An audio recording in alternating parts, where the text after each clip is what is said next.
Laughing, you fall back against the armrest of the couch, knocking yourself back and spilling your juice all over your brand new shirt.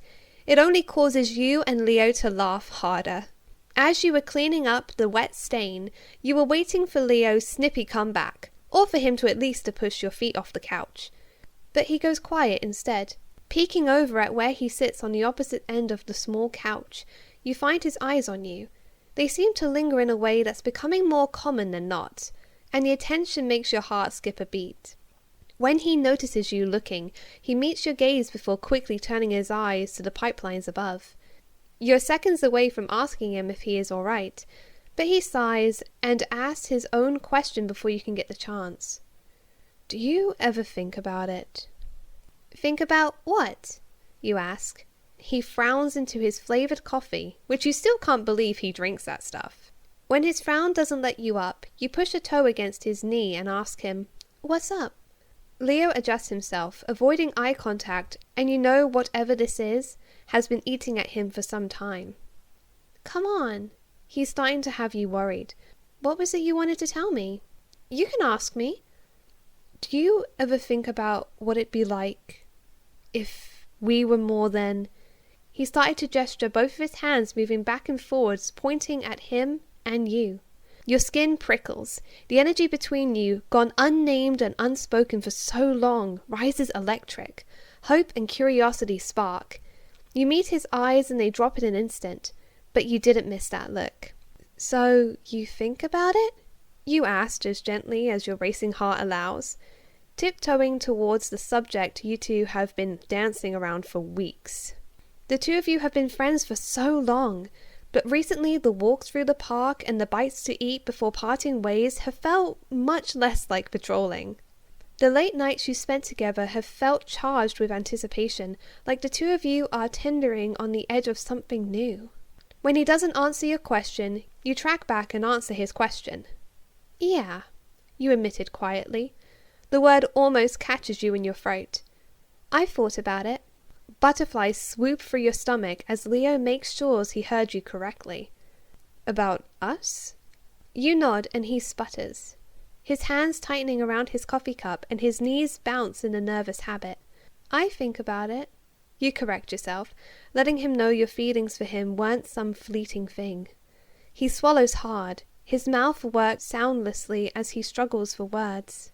I've been thinking about us a lot lately. He finally manages to say, Yeah?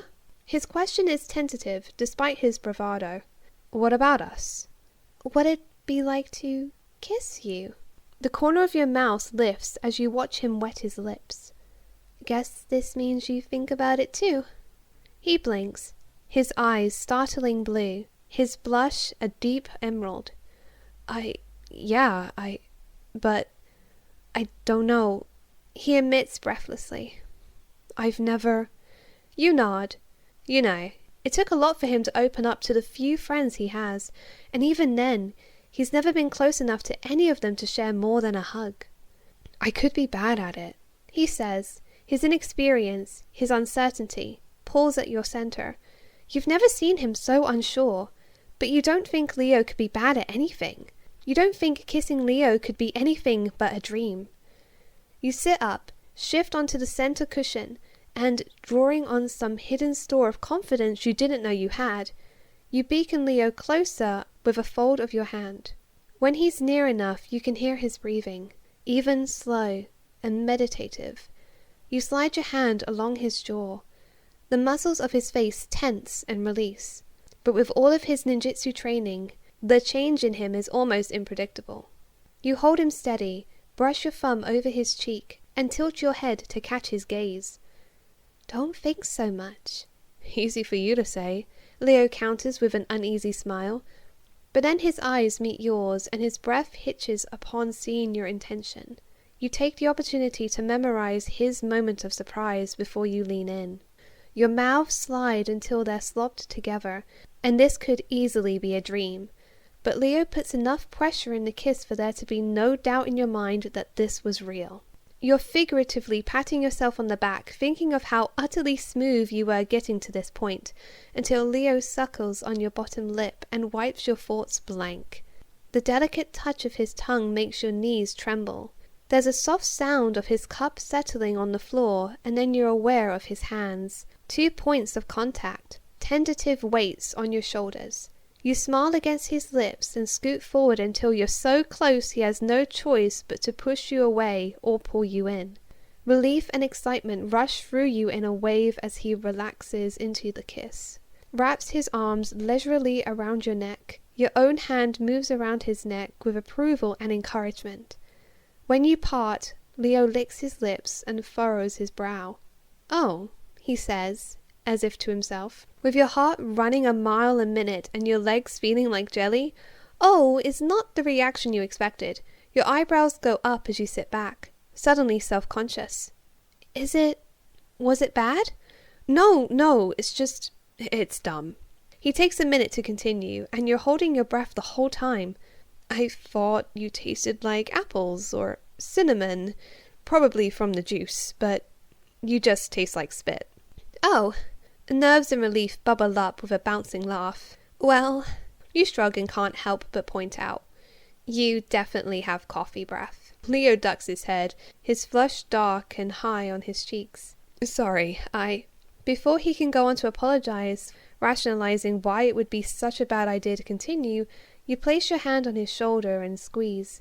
His petaled skin is rough under your palm, and, finally, in a position to touch, you give in to your desire to linger. The sensation stills his rambling and quiets his mind. Leo shudders beneath your fingertips, and it draws you into a quiet calm as well. You share in his silence until the echoing sound of his brothers returning draws your attention to the tunnels. "We can try again," he suggests. "Friday? I'll be doing kata until 4, but then we can, you can teach me how to do it, right?" You chew the inside of your cheek and your heart sinks. "You mean, like a lesson?"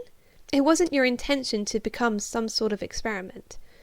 "Some training exercise?" You thought he knew. You thought he understood. Leo breathes deeply, measuring his next words carefully. "I meant like a date, if maybe you'd want that. With me." The footsteps in the tunnel are getting closer, so you surge forward for one quick kiss before your privacy is gone. Cradling his head in your hands, you gave him a smile that you hope translates your excitement into something more than words. But to clarify, you tell him, "A date. I want that. With you."